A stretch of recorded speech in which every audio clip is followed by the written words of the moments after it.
মহান আল্লাহ তাআলার অশেষ রহমত আর মহান কৃপায় এবছর পবিত্র হজ আদায়ের জন্য অন্তত ৮ লাখ হজযাত্রী পবিত্র ভূমি সৌদি আরবে পৌঁছে গেছেন।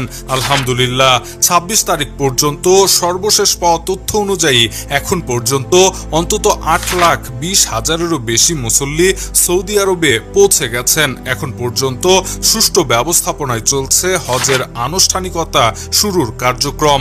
আগামী মাসে পবিত্র হজ পালিত হবে।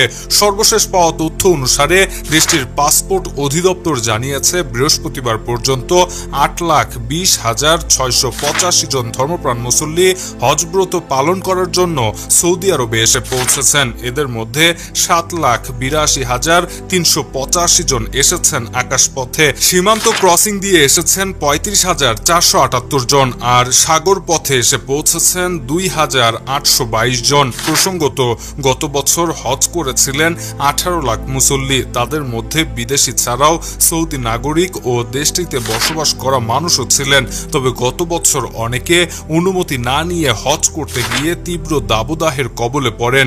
এতে প্রায় ১,৩০০ হাজির মর্মান্তিক মৃত্যু হয়েছিল।